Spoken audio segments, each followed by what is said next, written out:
Hello, bravs. In this colorized version of Allie McCullough's portrait from early 1870s to middle 1870s, it appears that she's wearing black, though I am colorblind and it could be a dark blue, but it sort of reminded me of the Gothic trend, which was made popular by Queen Victoria after the death of her husband in the 1860s, whereby she only wore black for the rest of her life, rarely made public appearances, and was said to haunt the castle.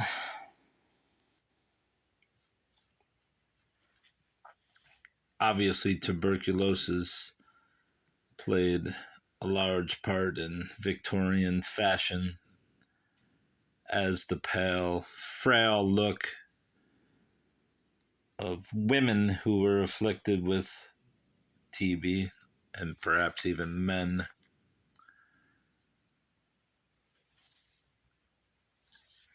affected fashion, and it became very fashionable to look basically like a corpse in the making. Anyways, I thought it was a little ironic that in a few passages of the diary, which is on the Dusty Diary of Ypsilanti Archives, on May 1st, it says, "Stayed out of school this afternoon for the paper, and it is just splendid. Got all ready, ate my supper, and Carrie N came. We're just starting. I think it's supposed to be We're just starting when Joe came. I dressed all in black," which made me think of the photo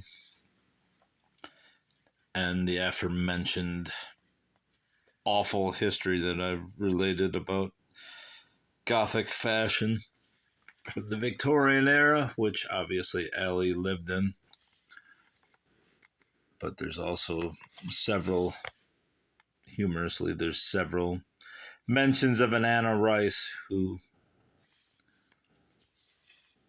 Allie wanted to spend more time with, but obviously she died. And there's a letter from Anna Rice. "Go out to Anna Rice's and spend the evening. I suppose we'll have a grand time if we go, but it is very warm, and I am afraid that our sleighing will go." I just thought it was a little bit ironic that she had a friend named Anna Rice as she was dying and looking vampirish in her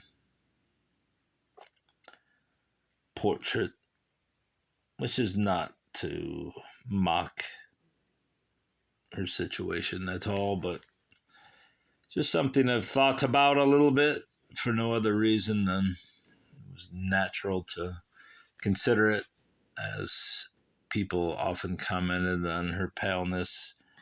And one friend, an aforementioned fella named Durbin Newton, predicted that she would die within a year, which she did, which was quite crass to say to a 17-year-old girl. But such was the reality of her disease and its fatal effects. All right, that's all, bros. Goodbye.